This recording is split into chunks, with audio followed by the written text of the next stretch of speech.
who in the White House echoed what his lawyer, Giuliani, has been saying, tweeting, "As has been stated by numerous legal scholars, I have the absolute right to pardon myself, even though I haven't done anything." So, does this mean he's above the law? You know what, before you even answer that, if you're innocent, why do you even bring up pardoning? Why do you say I can pardon myself if I've done nothing? Where is that coming from? It's like the no collusion. You keep saying it over and over again. Makes me think maybe there's collusion. My favorite tweet of the morning, I texted to Meghan because I almost fell off my pump. David Frum tweeted, "Senator McCain's cue to reply, I like the presidents who don't need pardons." Oh, that's a good one. That's so good. That's really good. Right. And you know, Giuliani talked to George Stephanopoulos yesterday as well. And they keep changing their story about misleading letters and Donnie Jr.'s meeting with the Russian lawyer. Take a look. I remember when this was first reported, Jay Sekulow was on my program, said the president had nothing at all to do with that letter. Later, Sarah Sanders said, well, wait, he sort of weighed in, but he didn't dictate it. And now this letter from the president's lawyers say very, very clearly he dictated the statement. How do you explain those shifting explanations? I think Jay was wrong. I mean, this is the reason you don't let the president testify. If, you know, our recollection keeps changing, or we're not even asked a question, and somebody makes an assumption. What? In the courtroom, we called shifting recollections lies. Yeah. That's what we call How do you that. have a shifting recollection? We just called it a lie. But if you commit a crime, let's say I robbed a bank, I don't shift my recollection, I robbed the bank. Yeah. It's not like, did I rob it or didn't I? You remember differently. That's what you do. I mean, You he remember lied. that He said he didn't write the statement. And he did write the statement. I mean, that's just a lie. What's interesting about it, too, is over the weekend, when I read this, Trump has an 87% own party approval, the second highest of any president at the 500-day mark since World War II. Only Bush, after 9/11, had a higher in-party approval rating. So what's fascinating to me is the politics of this are permeating everywhere else except within the Republican Party. Why? Yeah. Why? I think right now we're also looking at the lowest record unemployment rate since 3.8% in May. Black unemployment rate fell to a new record low as well. So I think there's so many Americans that are there's just this cacophony of information, and it's hard for even me to follow, which I am open and frank about on this show. And I think people are just like, well, you know, if something happens, maybe. But 87% own party, I mean, that's almost a statistical anomaly. And going forward, it's hard for me to even imagine. We are the party of Trump completely, and it's hard for me to imagine what an election looks like still defending this when the most majority of voters don't And why care. is it hard to follow grab him by the genitalia? Why is it hard to follow the insult against your father? Why is it hard to follow the fact that he attacked Gold Star Because they're families? winning. It's not that hard to Because follow. they are winning. That's what it is. It's not this hard to We're talking about follow. They in-party get it. approval. They know what's going on. Within the Republican Party. Yeah, within the No, it's Republican not that Party. it's hard to follow. It's Let's get that it's straight. not, That's what I'm it's saying. not all of America. It's within the Republican Party. With the investigation and, like, I could possibly pardon myself. And again, okay, what crime are you talking about? We're sitting here being like, collusion is not a crime. Like, what exactly are you talking about? And I think Giuliani, to a point, I don't think he's a great surrogate, but clearly, we were talking about it this morning. Yeah. You guys do, because he's sort of like shifting the blame in this way where nobody's really understanding what's going on. Here's the issue. Well, his example he used was the idea of shooting Comey if Trump were to shoot Comey, and that's the language of a dictator. Like, I will What shoot did my... he say? Tell the whole thing. Sorry. He said that Giuliani said Trump could even shoot James Comey in the Oval Office and still not be prosecuted. That is not That's true. a scary statement. That is not true. But I think... What is this? You know what? It may be true. It's really not. You know what? Nobody knows. The Nobody president cannot pardon himself, everybody. Well, I really strongly believe that. I know you think that. I know that there are so many legal scholars out there that are saying he can't. Wait a second. I know that there are legal scholars out there that are saying that the president can pardon himself. They're not saying he can. They say he may. He may be able to. I think they need to go back to law According school to- because we learned wait a minute. really, really early on that the president is not above the law and that the constitutional framers, when they were drafting the Constitution, remember they were rebelling against a monarchy. They were rebelling against a sovereign nation, and they wanted to do everything in their power to make sure that it wasn't a dictatorship. When you pardon yourself, doesn't Really that quick. mean you're guilty? But can I? Yes, of course. guilty. So why does he keep saying I'm going to pardon But can I myself tell- if he's not Go guilty? ahead. Go ahead, Megan. Do it. Going forward into midterms, if Democrats want to combat this, what Bill Maher said over the weekend I thought was genius. You've got to find something that fits on a hat in one way or another, because all of this that we're saying one way or another, it is not permeating. He can't with pardon himself. He Maybe can't, we there you could go. put that on He a can't hat. pardon Well, himself. Bernie Sanders had a whole Yeah. thing, a slogan. Can I tell him what it is? Sure. The slogan was for the Democrats. Democrats are for the working man, not the billionaires. And I think that has, I it like is that. too long. Too bad. Fit on a hat. Too long? Sorry, We're out. Bernie. We'll be Get a back. bigger hat. Welcome back. You know, a lot of people are wondering where the First Lady is these days. She dropped out of sight several weeks ago. They're saying we haven't seen her since the 10th. And everyone has their questions about where is she? Why do you think she's laying low? We know she was in the hospital. She was in the hospital, and they said that it was a benign kidney condition, a benign kidney condition.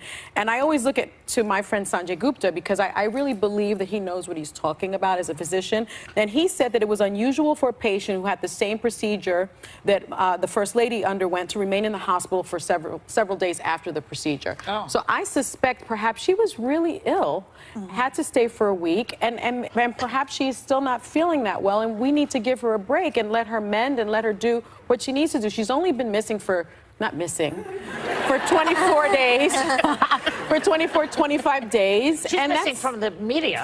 yeah. You know, but she's supposed to, I think, have a private engagement today, Tonight, right? yeah. Tonight.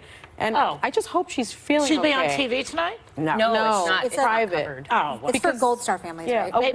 a week in the hospital. I mean, didn't that sound pretty it could significant? be worse, or maybe because she's the First Lady, they kept her longer for observation. Be Who knows? careful. Or Yeah. I just Maybe got she went sick back of to Slovenia. I hear the democracy's thriving there.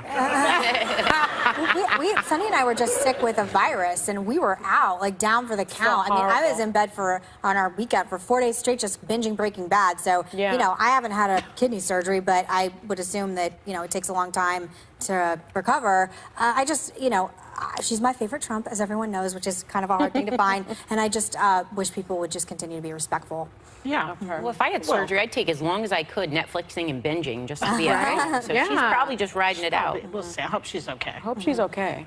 She's fine. She's fine. You know, sometimes people just don't want to be out in the public. Yeah. She's got other Yeah. stuff she's doing. So, you know, but some people were surprised that Rihanna broke up with her billionaire boyfriend, and supposedly it's because she gets tired of men sometimes. Oh, God. I loved this so much. I dated so many guys where I was just like, I'm just bored. Like I feel like we've had every conversation we can say. I'm not really that interested in anything else you have to say. I had so many breakups like this where I was like, just sick of them. They're fine. Move on. You just get It's okay. tired. I'm tired of my husband right now, actually. You know, last night I just wanted 1 hour to watch Handmaid's Tale. Oh, I've been So good. trying to do this. And what happened? He kept on going into the refrigerator. Then he was eating this really loud, crunchy thing, and he was opening up this bag. And then he was asking me questions about where I was in The Handmaid's Tale and what was going on in The Handmaid's Tale. I was like, Either watch it. You don't You get know, big recaps. as your damn house is, you could have gone upstairs. I know, but he could have gone upstairs. Yeah, but Why you didn't can lock take the door food because you locked the door. upstairs? Look, honey. Honey, first of all, you have to have your own room with your own TV. I know. Okay? Wait. I know. You know? I know. That is whether it's your sewing room or whatever do. it is, that's your space. He doesn't go in there. Go in there where he need that. does not go. I Don't need hurt that. when he goes. Joy, I started a conversation with your name. I go, I just want to be Joy Behar. She Why? has a separate room from Steve where she can watch TV. Except that when he's snoring, why do I have to go to the separate room? Why doesn't he go to the That's separate a room? good one. Exactly. It's like, how many times can I hit the guy? He's got black and blue marks all over him. I keep hitting him. Stop snoring. I'm going to hit y'all in a minute. We'll be right back. Hey, welcome back. You know, race is a hot topic in our country every day. And all you have to do is read the headlines to see how divided race relations are now. And in his new book, What Truth Sounds Like, Michael Eric Dyson says remembering a chapter from America's past can provide some hope for the future. He joins us right now at the table. Please welcome Professor Michael Eric Dyson. So, Professor, Rick Santorum Senator, he was a senator. I don't know what he's doing right now. He works on CNN now. He said that race relations got worse under Obama. Would you speak to that, please? My God. You know, the late, great Gore Vidal said that we live in the United States of amnesia. That's right. This guy is taking that drug. But Barbara Streisand said, what's too painful to remember, we simply choose to forget. So he's on that Barbara Streisand tip. I know it ain't Taylor Swift, but learn, kids. So the reality is that we're living in a country that is so addicted. We got a guy who gets up every morning and excretes the feces of his moral depravity into a nation he has turned into a psychic commode. Oh, my God. That's what he's done. And he is the bigot in chief and a racist in residence. And his inability to acknowledge the fact that there are differences between people who argue against racism and people who are for it. And people get confused. They say, well, all of you black people, you're racist too. Let me tell you the difference between a racist and a bigot. Explain it. A bigot, Howard Thurman said, is a person who makes an idol of his commitments or her commitments. All of us can be bigots. We have our own prejudice, our pet peeves, but racism... Give us an example of a bigot. Well, I don't like tall people. I don't like short people. I don't like people with polka dots. I don't like... can't drive. Right. Folk that can't drive. Or, you know, a particular racial identity, right? But racism presumes that you have the power to relegate my life to a living hell, that you have the legal apparatus to make me vulnerable and to oppress me, to enslave me, to have Jim Crow, to have white water fountains and black water fountains. Black people have a lot of things, prejudice and bigotry, but racism presumes a kind of systemic power that they have access to reinforce others' lives as living hell. Okay, got it? Thank you. All right. So I have one more question. Kanye West has been a hot topic at this table many times, and you have a relationship with him. I understand that you spoke to him after his comments on slavery. He said slavery was a choice. Yeah. Well, he's now, was that a bigoted remark or is that racist? That's an ignorant remark. Okay? Right? That's an ignorant remark. And let me tell you, the thing is, I love Kanye West. I talked to him after the fiasco, and I talked to his wife, Kim.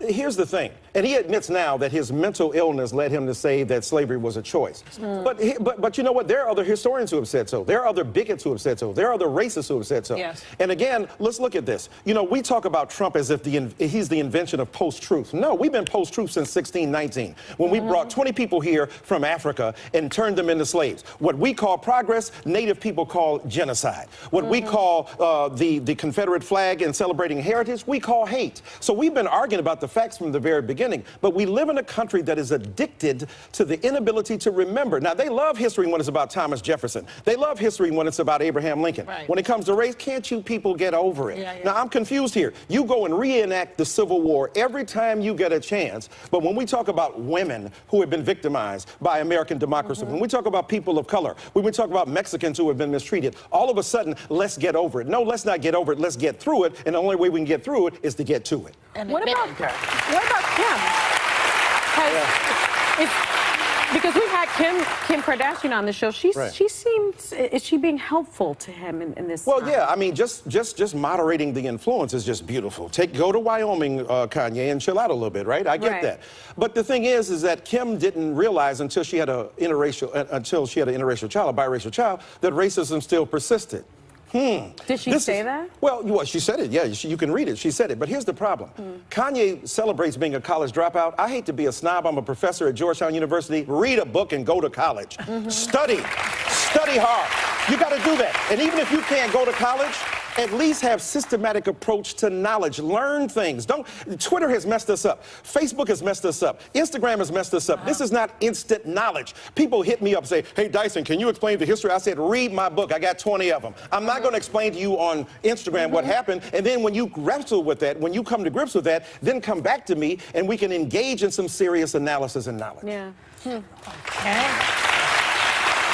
Professor, you say in your new book, quote, the belief that the Democratic Party relentlessly exploits black support while neglecting black interests is compelling and legitimate. So we saw the number of black voters drop in the 2016 election. What do you think is going to happen in the midterms? Well, I think, look, Donald Trump is a wake-up call for all of us, right? And even those people, look, I argue with black people who told me there was no difference between Donald Trump and Hillary Clinton. Slow down with that, Mace, you're killing them. There's a huge difference, right? And people say, well, Hillary Clinton wasn't likable. She ain't trying to be your girlfriend. She got a man.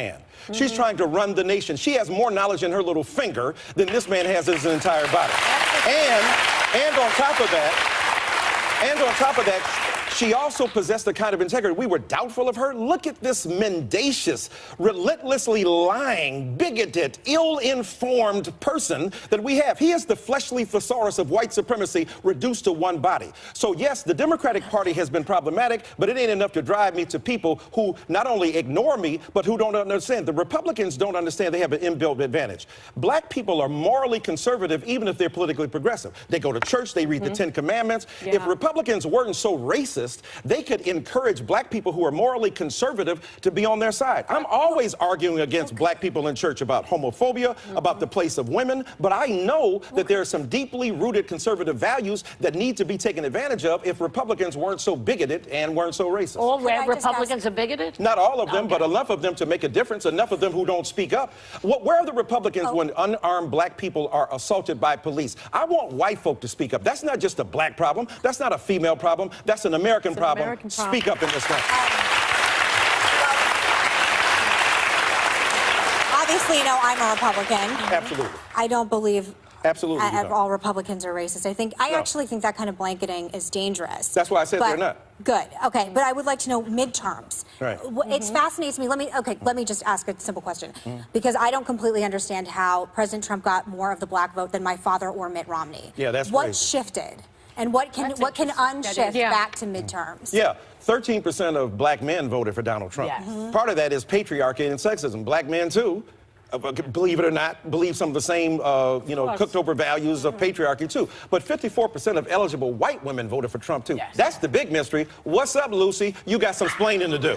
So I want to know why white women, a man who said he could grab it, and don't blame hip-hop. We don't grab it. We seduce it. We ask for it. We seek affirmative permission, right? And that's what we do. He's like a preacher. We're going. Okay, I'm sorry. We gotta go. And so I just want to say, you got to come back. It wasn't enough just gotta time. come We back. just got to keep doing his new book, What Truth Sounds Like. RFK, James Baldwin, and our unfinished conversation about race in America is available tomorrow. And members of our studio audience, you know what? You're going to be informed before everybody else because you're going on with a cop.